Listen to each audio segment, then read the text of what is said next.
I am Jim Collison, and this is Gallup's Call to Coach, recorded on October 12th, 2021.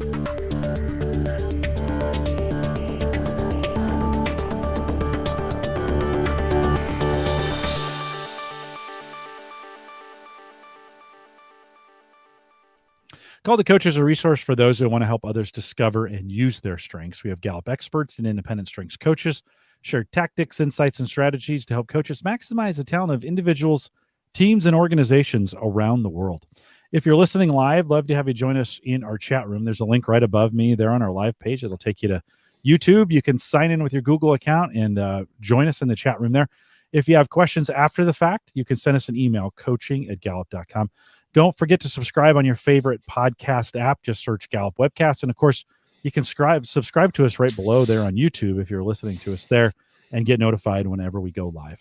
Ryan Wolf is our host today. Ryan is a physical well-being lead at Gallup. And Ryan, always a great evening to be with you on Call to Coach. Welcome back. Yeah, thanks so much. Good to be back here again with you as well, Jim. This is our fourth session, and very excited to have Danny Lee here. Danny, welcome. And do you mind just saying hello and give us your top five? Yeah, absolutely. Thank you. It's a pleasure to be back to Call to Coach. I will say this is I think I typically talk about my hair. Today's going to be the worst hair day for me on Call to Coach. So just get that out of the way.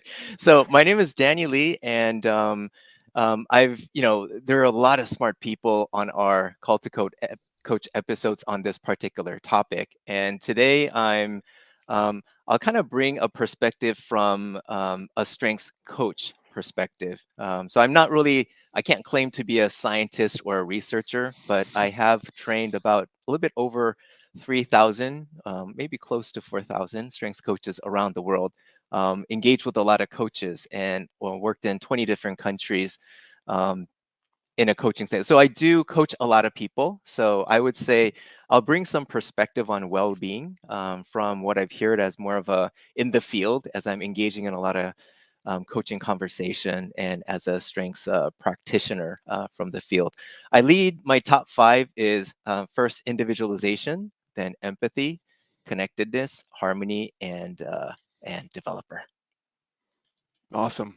Yeah. That's great. So thanks for being here, and we're excited to have you. Just to kind of give everyone a little bit of context in case this might be your first time joining us for our 5-part well-being series. We're discussing well-being at work. It's our book that was released in May, just earlier this summer, written by Jim Harder and Jim Clifton. And so they identified in the book that combining strengths and well-being at work is potentially incredibly influential as a solution as we as people leaders and well-being leaders and strengths coaches and even coaches of strengths coaches pursue things like resilience and mental health and net thriving levels of well-being. And I like to bring a lot of research and our best research and our science on the topic. So I got a little nugget to start us off here tonight. So back in 2018, we conducted a study of more than 6,000 U.S. working adults, and we identified respondents as having either high or low well-being and high or low engagement. And so they responded to our Q12 elements, which measures engagement, and the well-being finder questions. And we also asked them if they fully utilize their strengths at work. So compared to those who had high well-being and high employee engagement, but low utilization of strengths, those with high well-being, high engagement, and high utilization of strengths were 50% less likely to be looking for a new job elsewhere in the next 12 months. They were 43% more likely to say that they always adapt well to change. So that's resilience. And they were 100% more likely, twice as likely to say that they agree that there's a leader in their life that makes them enthusiastic about the future. So those are some pretty big pretty big outcomes that drive business and performance in the workplace. Probably the most significant one right now is that group who the group that fully utilizes their strengths at work. They are 50% less likely to be looking for a job somewhere else. So in this current era of the great resignation and employees just kind of reevaluating their career pursuits, we've got some really good literature and some good research on this topic of kind of blending strengths and well-being within strengths cultures. So what I'd like to do, Danny, to start is to kind of to get your viewpoint on well-being. So being so well versed in CliftonStrengths is really helpful for us, based upon your experiences that you've had working with strengths coaches and conducting, coaching sessions yourself with leaders and with individuals. Can you kind of give us your perspective on well-being and how well-being influences everything from the decisions that we make and the habits that we repeat and the successes that we experience at work? Absolutely. Thank you, Ryan. So when I think about well-being, so well-being is a big word, right? A lot of people are using it. It's on the media, and we're using that word more frequently nowadays, even in the workplace, where before well-being was more kind of like your personal stuff and not a topic commonly appearing in the workplace setting. And that has all changed a lot. But when we think about well-being, it's one word, but it's not one thing. So just taking a pause and thinking about that well-being, like what does that really mean? Like being well. So when you're feeling like you are well and you're doing well, you're being well, that means different things to different people. Just like 1 in 33 million, meeting the chance of meeting somebody with your same top 5, and we're all very, very unique. So when we think about our well-being is in a good place, of course we can dissect those into the 5 elements of well-being, but just from a common sense point of view, when we are doing well, to really simplify, to me it feels like, let's say we have our own batteries, okay, batteries that charges us. And a state of well-being when it's heightened is when we are fully charged, when our batteries are fully charged. So when our batteries are fully charged, um, we show up in the workplace very differently. So for example, when our batteries charge, we tend to respond more to situations in the workplace instead of reacting to them. We tend to take more of a ownership position rather than being in a more complaining victim mentality. I think when our batteries are charged, we show up more confident than insecure. And when we feel insecure or threatened, then it shows up in different type of behaviors and passive aggressiveness or backstabbing or all those sorts of things, or jealousy even in the workplace. When our batteries are charged and we're in a more state of abundance, we tend to be more courageous about being proactive rather than just being passive in the workplace. So, but when we say our batteries, we all have different batteries. So what, for example, charges Jim's battery might be different from my battery. So Jim leads with high communication, and for him, when he gets to express himself and tell stories and talk with people and think out loud and exchange ideas, that's an activity that charges his battery. Whereas for somebody like myself, where communication is a bit low, I'm more introverted, then those activities, I can do them, but then it does take a little bit from my battery, so I have to find other ways to charge my battery. So when you think about people leading with different batteries, we can think about how we can charge those batteries so people can show up, being more proactive, being more of an owner, taking more risks, and being more innovative and strategically respond to situations versus passively reacting to situations. So let's say showing up at work where their learner battery is depleted. They don't feel like they're learning and growing. or they're showing up at work where their achiever battery is depleted, or their belief battery is depleted, where they feel like they're doing work that's not really aligned with their core value. It doesn't fuel them or give them energy.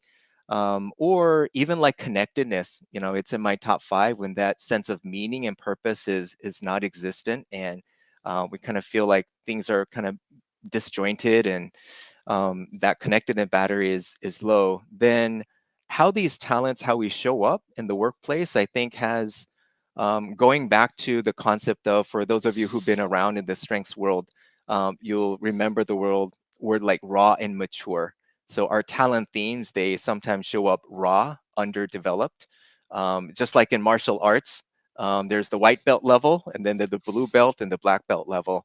And talent expression can be like that too, where sometimes, depending on if our batteries are charged, the way our talents show up in the world is more at the mature state, where it's more giving and external. Whereas when our batteries are depleted, the way our talents show up is in a more of a raw form, where it shows not like giving, but more like needy. So a talent theme, like let's say an activator, if it's charged, it can be very energizing, inspiring the group. If it's not charged, it can show up just being very impatient. Or somebody who leading with, let's say, a ranger, when it's charged, they can be somebody who can be very creative and multitasking and reconfiguring and really adjusting really well to different unexpected circumstances. Whereas when it's depleted, it can show up in a way that's just scattered, just changing things just for the sake of changing, and creating some unhealthy disruptions in the workplace. So in that sense, to summarize, I think our top 10 dominant talents have a lot to do with our overall well-being, and also how it shows up in our workplace behavior. Nice, I like it. So some folks might be familiar with the balcony and the basement lesson. Mhm. Is that pretty similar with the batteries? Does that play right into it, or is So that different? yeah, it's there's some overlap there. So balcony in the basement is it's similar. It's a language that we started to move away from because Yeah. it wasn't internationally applicable. Um, but balcony in the basement is where a talent is showing up in a more positive state, and it's really positively appreciated. We call it's the balcony. Mhm. Whereas when it's showing up and misfiring, and it's misunderstood or misexpressed, showing up more as a weakness, then we called it the basement. And in that context, there's a lot of overlap. So exactly, Ryan, when people's batteries are not charged, then there's a lot more probability, I think, for the talents to show up in a way that's looks like more of a basement Mhm. than a balcony. Ryan, we spent some time 2018, 2019. Al Winsman wrote some great blog posts on Gallup.com about helps and hinders. And Mm, we've messed around with these phrases a lot. I get a lot of questions on them. I get some folks who've been away a while who come back. Doesn't really matter what we call them. The idea, to Danny's point, the idea is, where is it firing, or where am I getting charged? Where is it not firing, and where am I being depleted? And you can interchange those. Don't get stuck on the topics. Dive into the people and say, hey, how do we get to the bottom of this? Don't worry about the labels. Get to the people. Mhm. I like how, Danny, you bring up the terminology with batteries, because a lot of times when people initially think about well-being and charging their batteries, they're thinking about eating to charge their batteries. They're mm, thinking about moving, exercising, and they're thinking about sleeping. So I think it's cool how you bring that analogy of a battery in um, to well-being in that kind of intellectual sense that's kind of separate from physical well-being, yet interrelated. So, Mhm. I think that's really cool. So I want to get back into a little bit of our research again. So we've been researching emotions on a regular cadence, and we've noticed that negative emotions have been Mhm. on the rise. And that's really not a surprise, because things like stress and worry and sadness and anger and loneliness have really been influenced by the pandemic. But our research showed that negative emotions were actually on the rise quite a bit prior to the onset of COVID. We know from one of our studies about 4 years ago, we conducted among more than 2,000 employees in Japan, Mhm. those who were engaged and had high well-being and who worked in a strong strengths culture had just a 1% chance of experiencing high stress. So if you take away those three key ingredients, engagement and well-being and the utilization of strengths, there was a 43% chance that they felt high stress. Can you talk a Mhm. little bit about how utilizing strengths seems to help mitigate either the symptoms or perhaps the direct root causes of stress? Mm-hmm. Yeah, absolutely. Yeah, and I like the fact that you use the word like mitigate, because when it comes to stress, um, I don't think there's anything like there's a thing called stress free where anybody's just completely free from stress. Because stress is also, I mean, we all have it, It and can be it's good. also, We yeah, kind and of it's need it. also, yeah, and it's also necessary too. Yeah. And if you think about somebody who's completely stress free, who does not get stressed at all, um, I don't want to be around that person. It's kind of like being around a dangerous person. It's like people who just do not fear at all. There's zero fear, Yeah. and it's like they can hurt people and hurt themselves too. Yes. So in that sense, I think just stress is all around, and the reason why we are stressed is because of our protection mechanism. We if we don't have it at all, we will be like it's just like a kid touching a hot stove like over and over and over again. So stress is always there, and I think how to mitigate is number one, just understanding where is my stress coming from, because just like all have different batteries, we also have different stress factors. So we can, even in our day-to-day lives, we experience where a certain situation happens and people react to those differently or respond to them differently, where some are more, something happens and then they're just kind of chill, whereas some get more emotional about it and really get stressed out about it. So even when, for those of you who are strengths coaches, we have this awesome coaching tool called the Theme Insight Cards.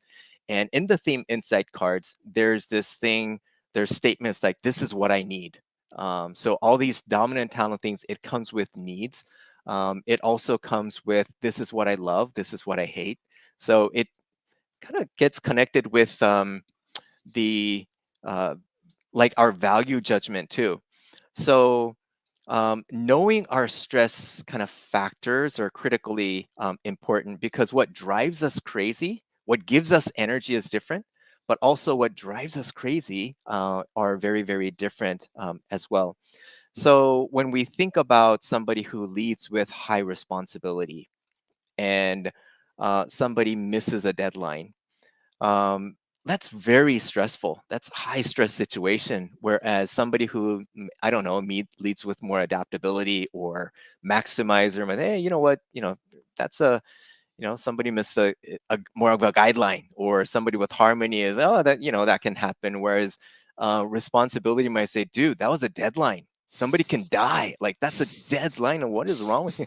So we can react very differently. And just knowing that, where it's not an objective reality, but our filters come into play in how we interpret and respond to the situation, that creates more fear than others.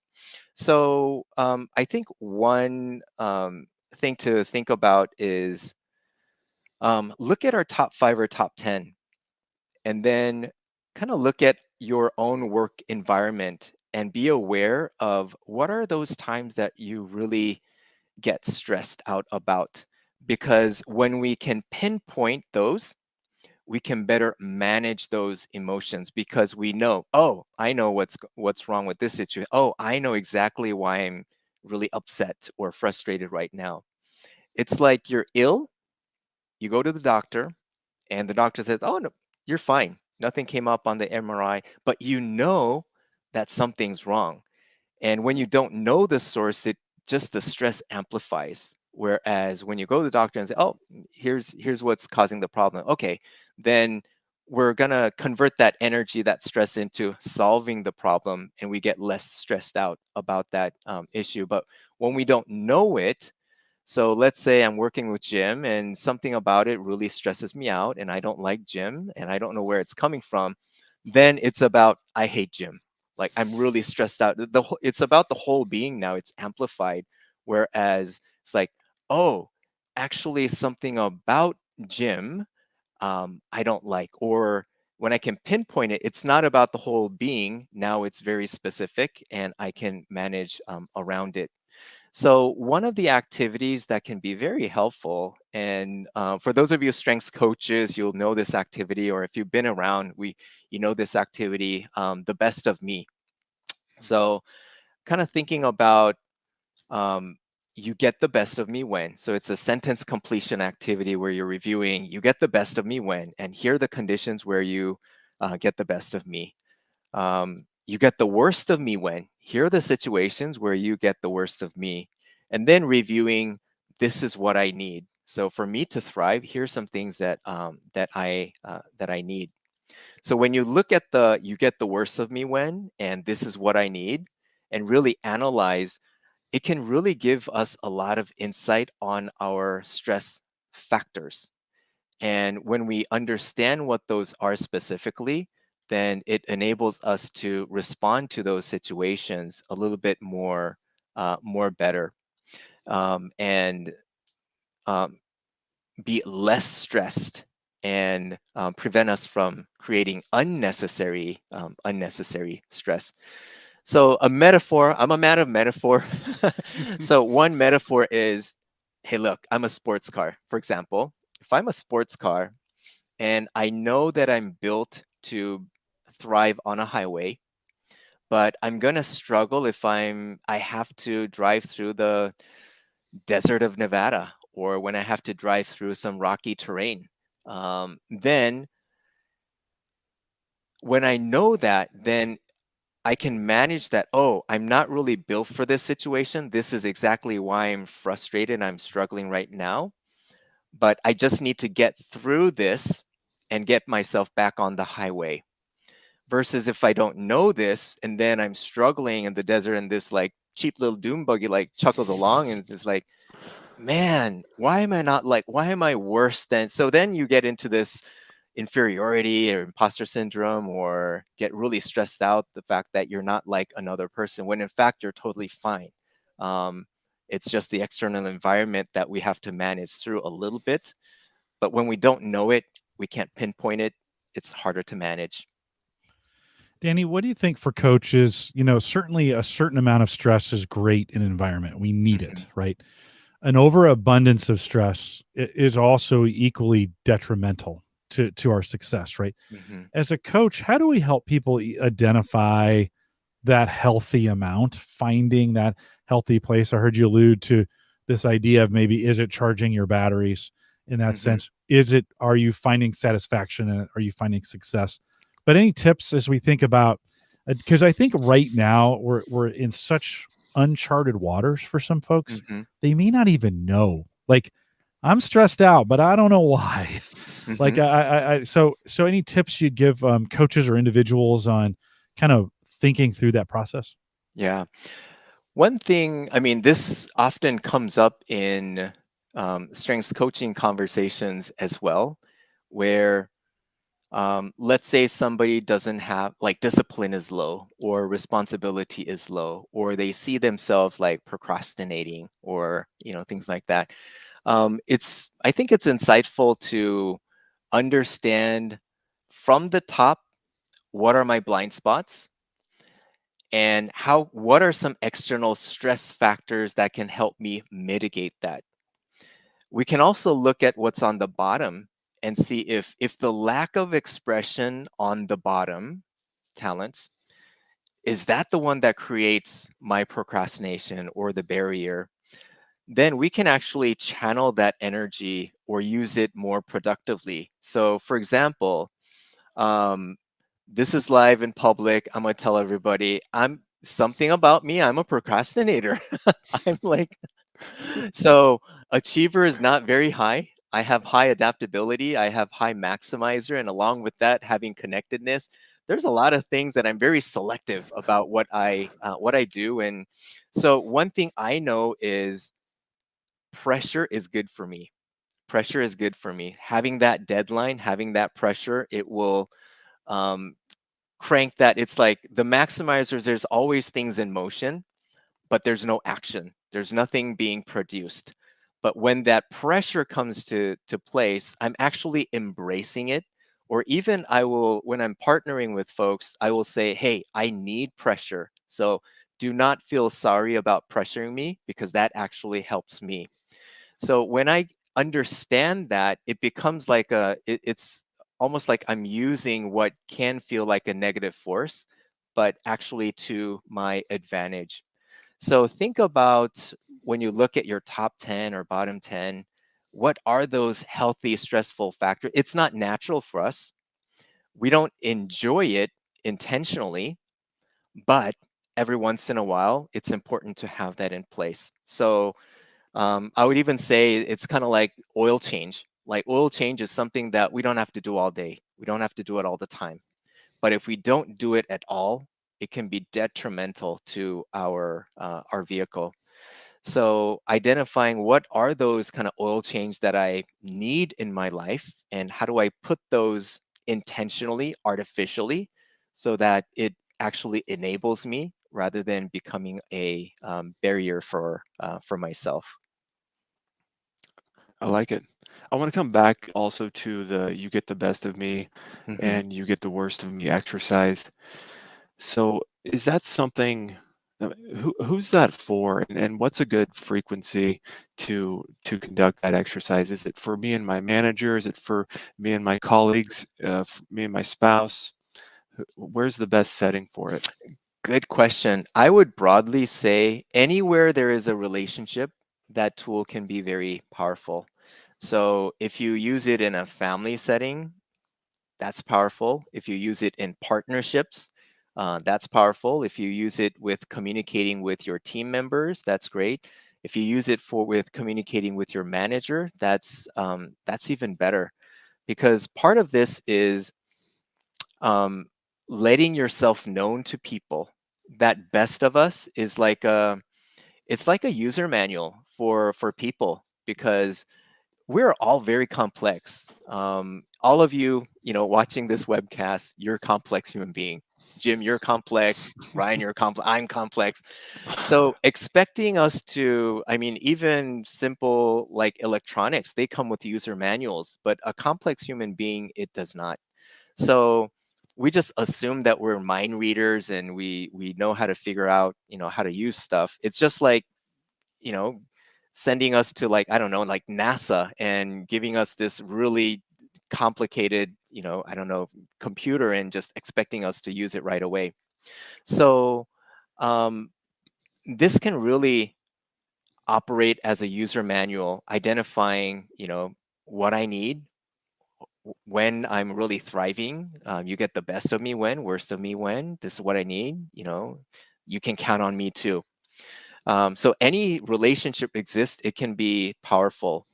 Now, it can be also, you can do it once in a while, like periodically updating it and sharing. It can also be something short term too. Even when you're working on a 3-month project with team members, just start the project with you get the best of me when, like the best of us activity. Now, going a little bit further, in terms of going back to that stress management, and charging our batteries. There's another version that I can think of is, so there's the you get the best of me when and etc. The best of us. But then you can actually change those statements to like more of a self-reflective version of I get the best of me when. I get the worst of me when. So think about a situation where it's almost like you're looking back and, oh man, why did I say that? Like, why did I respond to it that way? Ah, man, that was like, so think about a situation where like, oh, I was really best. So almost like I'm a third party observing myself, like I get the best of me when. So then you think about, I guess the best of me when I'm really relaxed, or I'm well rested, or when I'm well nourished, or when I jogged this morning, or so oftentimes, I'll find myself, if it's a important course or a speech, then I know that I get the best of me when I accomplish something meaningful before that particular event, almost like a victory experience. So then I'll go out like jog or do like 100 push-ups or do something meaningful that I feel good about myself. And that can also be an indicator. It can also be a tool for myself too, and not just communicating with others. Hmm. Yeah, it's very prescriptive for well-being. I like it. Hmm. For those of us who are coaching others or managing others and leading others and kind of focus primarily on workplace outcomes and career elements of Hmm. well-being, are there any strategies you could share for how a leader can also integrate other elements of well-being into the conversation to make it just a little more wholesome? So Hmm. elements like financial, physical, social, community. Yeah, absolutely. Um, I think this topic just needs to be a little bit more comfortable for leaders and managers to talk about, because before it felt like, oh, career well-being, that's a safe topic. We can talk about Hmm. that at work. But when it comes to like financial well-being, then it's like, like I don't want to talk about this easily because then it's sensitive, and then they might ask for a raise, and I can't give them a raise. So like I'm going to stay away from that. Or even like physical well-being, you can't. It's like, hey Jim, why don't you just work out? Why don't you lose some? I mean, y- we're afraid to have those Hmm. conversations. So I think but now things are changing where work is not just about the work, and work is more about the whole being. And even our research shows that the younger generation, they don't see the workplace as this is just my job to get paid. Um, yeah, the work it's kind of like my life. It's my identity. So what I do at work kind of defines who I am.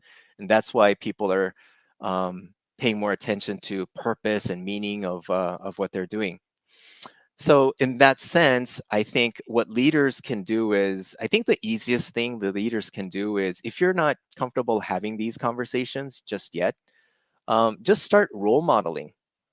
Start role modeling, working on your own personal like well-being, physical well-being, and start just talking about it your own self. Like what are the things that you are working on to take care of your physical well-being or social well-being or community well-being, and even like financial well-being. Another thing is create a space where people share, just talk about it. I mean, I was recently in Dubai. In Dubai, there's a lot of overseas workers from the Philippines, and we're talking about how they're saving money and saving funds, and then how they're buying like houses back home, and investing in it so that later on they have a place that they can retire. And it's just a very common topic. So what that generates is, it's like, because we don't know what we don't know, right? And as it becomes more of a common topic, people are, oh, you know what, that's a good idea. I should do something about my, retirement. I should do something about my physical well-being or financial well-being. So creating a space where people, it's not like you need to do this. It's more like just creating a space where people can talk a lot about what they are doing outside of work, and what are they doing, and best practices that they've and it's just another data point. and making it more knowledgeable. At a more organizational level, similar things of what we are doing at Gallup, and Ronnie Miller does a great job in initiating those, is making more available those programs and educational programs, such as Dave Ramsey's programs, and just helping employees be more financially aware. And there's also this thing called like FQ, like financial quotient. Like there's the IQ and the EQ, and then there's also the financial side of raising the awareness, and providing like training and education and free sessions that people can work on and educate themselves. One of the things, for those of you who attended the Gallup Global Strengths Coach program, on the fourth day is actually conducting a well-being coaching conversation. So the coaching in itself is just looking at the 5 elements of well-being, have the person pick one of the well-being that they're working on, and then just asking good. It's not recommendation, it's not solution, it's not arm twisting them to do anything, but have them really think through and explore their future state, where they want to be, how they see in their current state, and then think about designing some actions or designing some habits. Because when it comes to well-being, I don't think any of these 5 elements of well-being is achievable overnight or in a couple of weeks. It takes time. And when we're achieving things that takes time, habit is more important than actions, because actions are like kind of one and done. But habits are the small things that we do over time that creates great results. So it's kind of like, if I eat a scoop of natural honey today, ain't gonna do much. But if I have the habit of eating 1 spoon of natural honey every day over 5 years, that's gonna bring miracles. So what are those habits, repeatable habits that folks need to, they want to put in place? Because when it comes to habits and these well-being topics, it's very easy for folks to procrastinate, or, oh, I'll worry about that later because this project deadline is coming. So giving them that space to have that conversation, help them press that pause button, helps a lot. And then at some point, when leaders and managers do get comfortable, they can actually have one-on-one coaching conversations about the other 4 elements of well-being when it comes more appropriate and the trust and relationship is built. Danny, I think this topic, as we think about these 5 elements well-being in the workplace, is particularly that we need coaches around the world to environmentally adapt this to what's going on culturally in those areas. I mean, certainly we have some thoughts. We're all we're all here in the United States. We're all influenced by those elements, those cultural elements that live here. But certainly the ideas, the practices of well-being are different around the world, certainly, right? As we go in. And I think this is where, we have 11,000 and some change certified coaches around the world, I'm going to say about 50,000 and strengths champions. I think there's a real opportunity to take these practices, right? You've traveled around the world, take these well-being concepts and really make them cultural to the environment in which they're in right there. So I hope people don't hear us saying as things like, and this happens all the time. I happen to be from the United States and I say things like I live here. I think oftentimes we need to take those and turn them into what works in the culture you're in. What would work in the culture you're trying to influence? Anything else, Danny, that you'd add to that? Yeah, I would completely agree with that. And even just at the individual level, again, how we charge our batteries are very, very different. So even in a coaching conversation, this is this is in the old color scheme, but I still have this like really close by. And this is like, guys, this is my battery. So the ones on the top represents my battery. And when I look at this, I'm thinking about how does this connect with the time when I was really struggling, which batteries were depleted. When I was thriving, which batteries were really charged, and how can I intentionally keep these batteries charged? And similar to that, we're looking at the 5 elements of well-being, and thinking different ways of how I can charge these batteries, and even like thinking about order, like which of these 5 elements are, if I were to force rank them in order, which one's more important, which one gets more attention. And these priorities can change over time as well. Like community well-being, when I was traveling a lot, it didn't mean a lot because I wasn't physically here a lot. So as long as my kids and family was safe, that was good. But pandemic hits, and now like having jogging trail and being able to work out and all of that, it raised in terms of importance. Nice. I like how you talk about how it's important to just leave it open for interpretation, asking, which of these elements is most important to you. That's a really broad question that can start a conversation that doesn't feel like I'm trying to give you some advice here that you really need. It's open, and then following that up with, okay, which strengths do you think you can point towards that element of well-being that's most important for you right now? So I like your thoughts there. I want to talk a little bit about burnout. Um, Obviously, a huge topic of conversation as it relates to everyday life in the U.S. and well-being at work. And we found that, though, even prior to the pandemic, 3 out of 4 employees said that they experienced burnout from work at least sometimes. So it's been prevalent for a while. If we couple that with some research that we conducted that found that some higher correlation of stress with some particular CliftonStrengths elements, so things like adaptability, command, empathy, belief. Can you kind of give us your thoughts on how to you know deal with stress and burnout if we're potentially more naturally prone to experience that or to feel burnt out?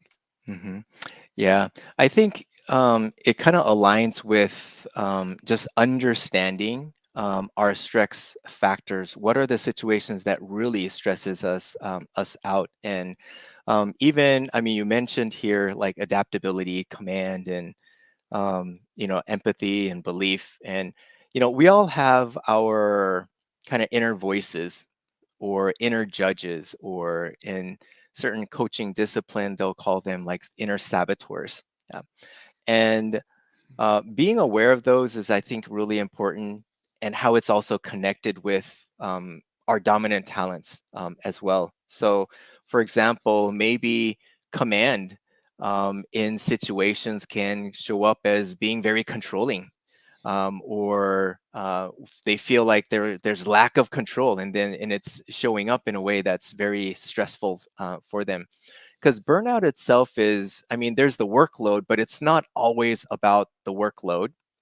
Um, but it's more like how I feel about the workload. And even if the workload is really overwhelming, if I feel like those work are meaningful and they're adding value to somebody, or it's meaningful to me, then even if it's a lot of workload, subjectively, how I feel about that is less burning me out. Whereas if I feel like I'm doing a lot of work that's just a whole lot of nothing, and we're just, I don't know, being compliant to things that at the end of the day really doesn't matter, and we're checking things off the list, and then it can easily, even if reality is you're doing less work than the other person, can feel a lot more burned out.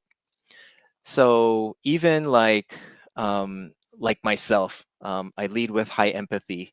And when my empathy battery is not charged and when I'm stressed out, the way this can show up is in a very weak form of becoming like more of a people pleaser. Or my harmony can show up in a way that it's more like a conflict avoider. Um, and one of the things that I hear a lot when coaching is people who lead with high responsibility. Boy, it's so hard to say no. It's so hard to say no. So they end up taking like all these ownership on things, and but then they lead themselves to burnout because they don't um, sometimes almost have the energy to press that pause button and evaluate, is this a yes or is this a no? Um, and it kind of reminds me of what Dean Jones said, my colleague Dean Jones said in one of his Call to Coach series about our dominant talents being a filter. And he talks about his dog and how his dog chases a rabbit. So when his dog sees a rabbit, there is no like decision. It's not a choice. The dog has no choice but to chase the rabbit. And it's not thinking about like, why am I chasing the rabbit? What am I going to do after I catch the rabbit? None of that. Just like, and when we are stressed out, when we are weak, our dominant talents can show up that way too, where we're just saying yes because there's a rabbit or there's this request or ask without really thinking about that. Should I take this? Because there's a lot of things around us where just because we can do it doesn't mean we should. And so understanding our filters help us discern versus react to external situations that will kind of drive us to a state of like stress or high burnout. So that kind of goes back to the importance of keeping our batteries charged. Yeah. And when we think about, then Danny, what are ways to charge our batteries? That's why we have the next episode with Dr. Jacqueline Robinson coming out and showing us how we can charge our batteries. So that's a little cliffhanger for you, like come back for the next episode. But even things like I was talking with actually a course participant who said, Danny, I was really like physically tired after the full day course. And I just felt like I needed to take a nap. But instead, and she was somebody who leads with Woo, said, instead, I started talking with my friends about how the course was great and all the experience. And that activity was so energizing for her. She said that it was better than taking a nap. She was physically charged. We can also feel like for some people, like activities that charges my connectedness battery may not necessarily charge other people's battery. One of the coaches that I know from Korea, she mentioned that she was having a conversation with her client, and the client said, "You know what? I need to rest. I'm really physically tired, and so on the weekend, I'm not going to do anything. I'm just going to just do nothing." And then later on, she checked back and say, "Hey, how did that go? How did that work out for you? Do you feel more charged?" And the client says, who tends to be an achiever, client says, "No, I felt worthless. I felt like a loser, not doing anything. And instead of charging my battery, it was really draining." So there's all different ways that we can, when we are aware, intentional actions that we can take to manage our stress. Again, we can't eliminate it entirely, but we can choose actions, how we can respond to them. Nice. I like it, Danny. That was my last question I had for you, but I just want to give you the opportunity to to close us here. You talked about just the diversity and how Mhm. we interpret well-being and how we can integrate our strengths into those 5 elements. Mhm. So, any last thoughts as we head off? Um, well, one thing I would share is that well-being is something, again, it's not something that happens overnight. We can't just create a quick to-do list and then expect results like next week. So it does take consistency. So frequency matters. The habits we build towards these 5 elements, it matters. So when it comes to consistency, like what's sustainable, I almost feel like it has to align with how we're wired. We cannot grit through that long journey of repeating things that are not natural for us.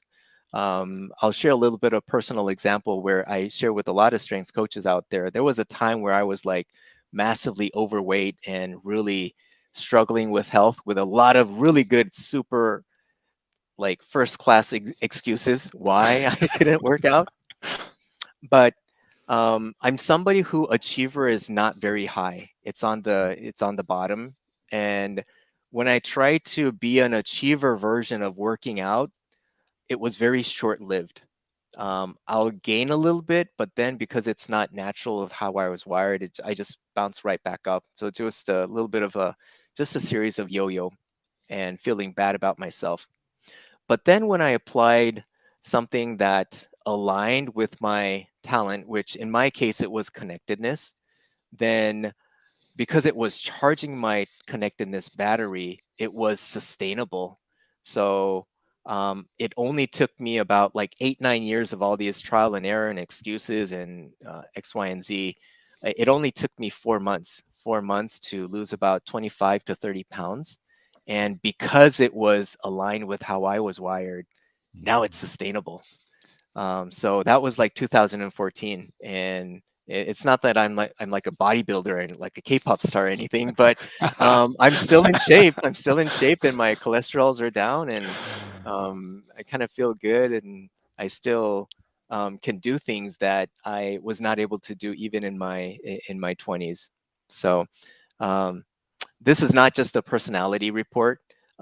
This does have a lot of good insights and information and a roadmap to finding how we can individualize our well-being strategies and thrive. I was wondering how long it'd be before I got a K-pop reference on Called the Coach, and it only took 9 years. But, Yeah. Danny, we got There it is. Ryan, let me throw that same question to you. You're top 5. You got a lot of focus in what you do. As you talk about recharging for someone who has high discipline, high focus, how do you recharge?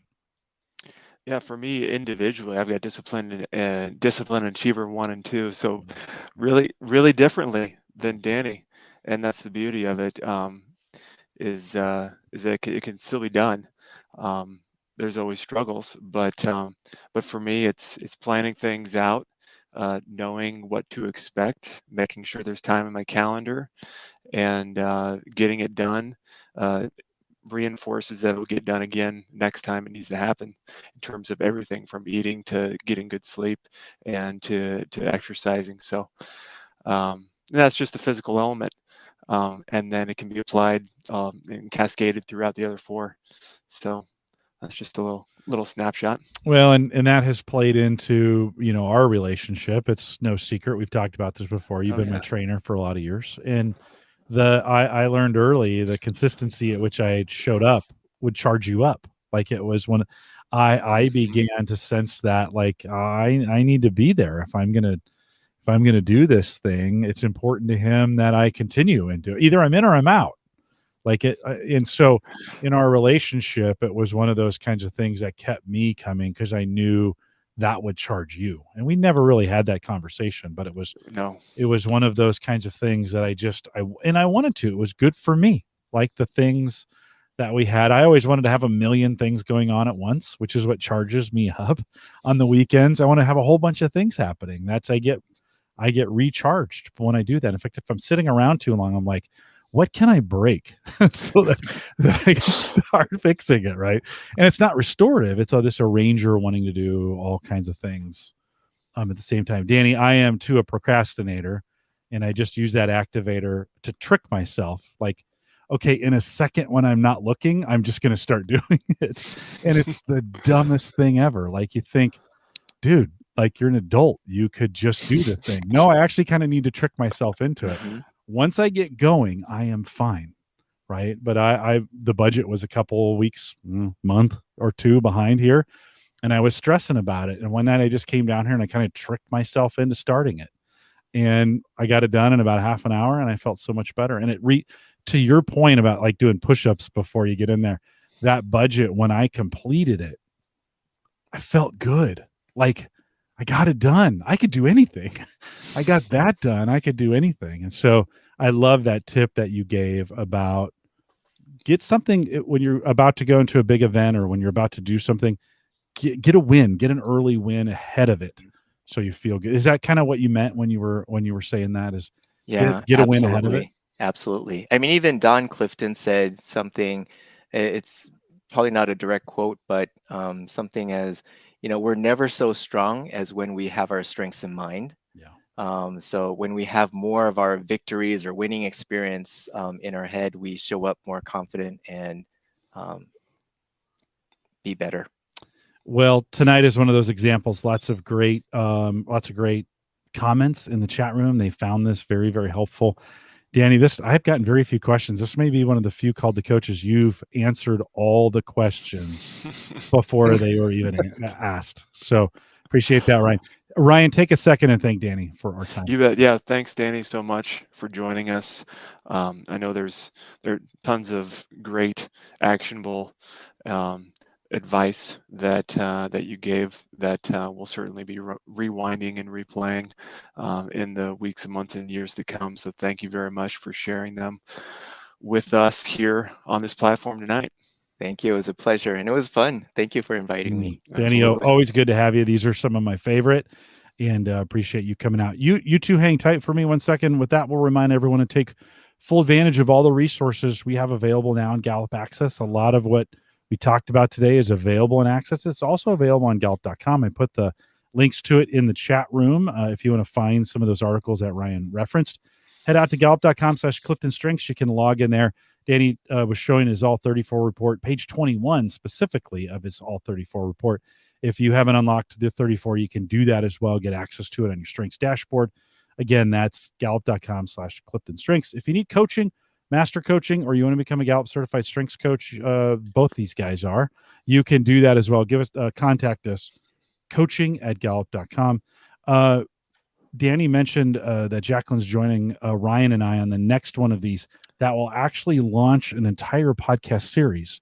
So we're super excited about that. The problem was I didn't get my job done and got it posted today. I was supposed to, and it just didn't happen. So I'll be posting it tomorrow. You can find it gallup.eventbrite.com. That's where we post everything. That'll be out and available for you to get signed up for. I'll be advertising that through all the social platforms as well. But speaking of social platforms, if you want to follow us, just search Clifton Strengths and you can follow us anywhere.